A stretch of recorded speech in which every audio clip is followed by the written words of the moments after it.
दानि जिथु इउपिपिएल प्रमद बर' सार दैदेननाय जिथु सरकार बे बिथांनि प्रमद बर' सारनि दैदेननाय सरकारनिफ्राय बेबायदिनो गामि ओनसोलफोरावहाय गोरिब गुन्द्राफोरनो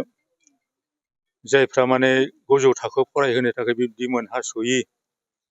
खरसा बरसानि गेजेरावहाय नैबे दिनैनि सानावहाय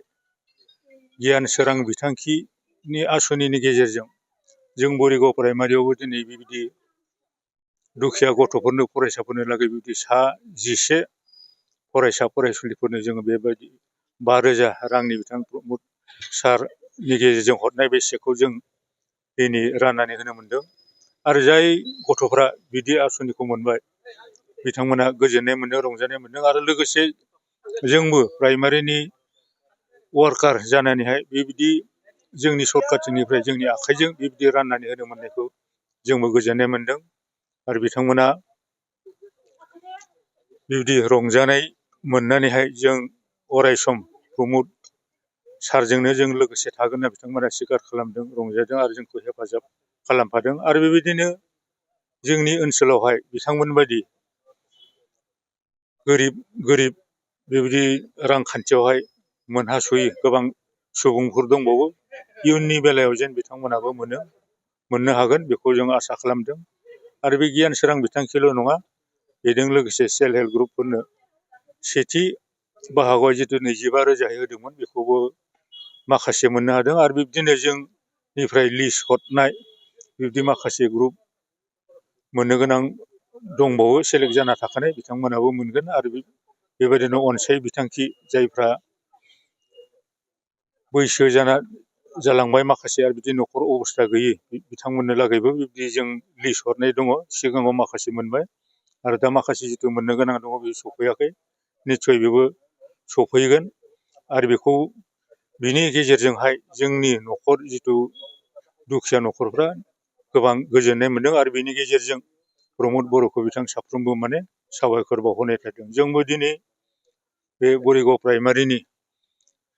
मावथि जानानैहाय बिथां प्रमद सारखौ जों रोजा रोजा साबायखर हरदों दिनै गोबाङा जोंनि बे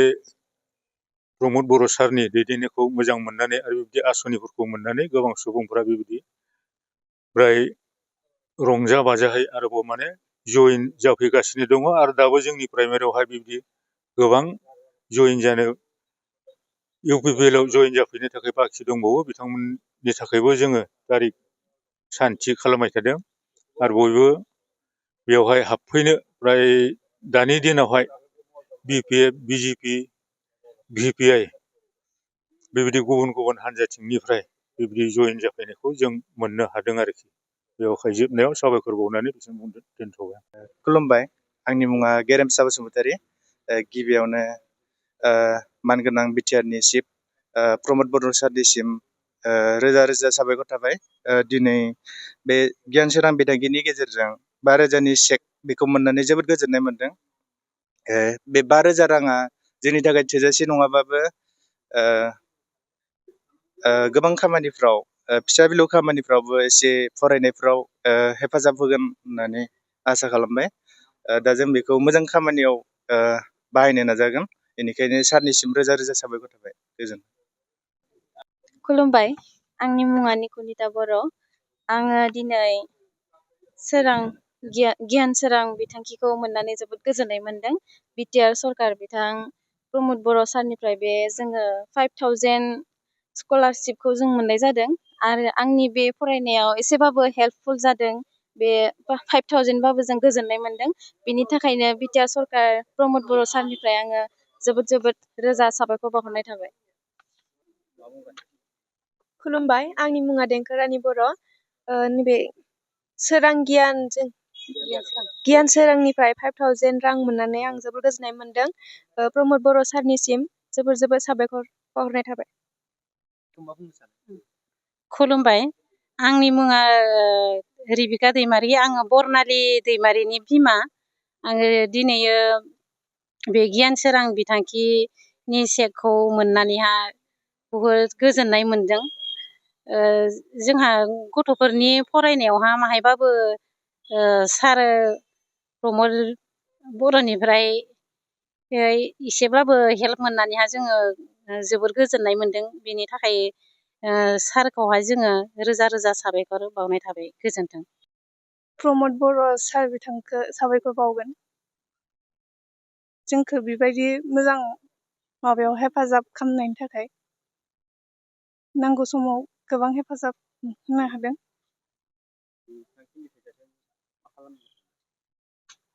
बेदों माबायावहाय इडुकेसनावहा माखासे नांगौ जानाय दोङो बेयाव बाहायगोन। प्रमद सारनि दैदेननायाव बे गियान सोरां बिथांखि आसनिखौ दिनै आंबो गोरिब न'खरनि स्टुडेन्ट जानानै आंबो बे 5,000 बिदि रांनि चेकखौ दिनै मोननो हादों। आं बेखायनो जोबोद गोजोननाय मोन्दों बिथांनि बिदि दैदेननायाव बे रांखौ मोननायनि थाखाय। जाहाथे बिदिनो जोङो हेफाजाबफोरखौ जोङो मोननो हाबाय थानो हानाय बायदि सारनिसिम गोबां रोजा रोजा साबायखर बावनाय थाबाय। अदालगुरि जिल्लानि रायजोफोरनि थाखाय मोनसे गोजोनथाव रादाब। हादरनि मोनसे मुंदांखा कम्पानि फार्स्ट क्राइआ दायो अदालगुरियावबो दंसै।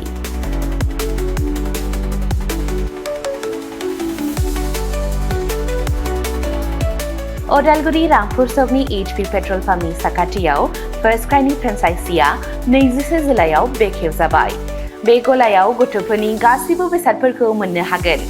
नोंथांनि खुदियानो गोनां जानाय गासिबो रोखोमनि बेसादफोरखौ बे मोनसे जायगायावनो मोननो हागोन। फार्स्ट क्राइआव गथ'फोरनि थाखाय गोबां रोखोमनि दिहुनजानाय बेसादफोर मोनो, जेरै सि-जोम, गथ'फोरनि थाखाय दोरोङारि गाननाय, पार्टी वेर, एथनिक वेर आरो फर्मेल वेर, गथ'फोरनि थाखाय सेन्डेल, जुथा, बुट आरो स्निकार्स, सोलोंथायारि फुथुलाफोर, पाजलफोर,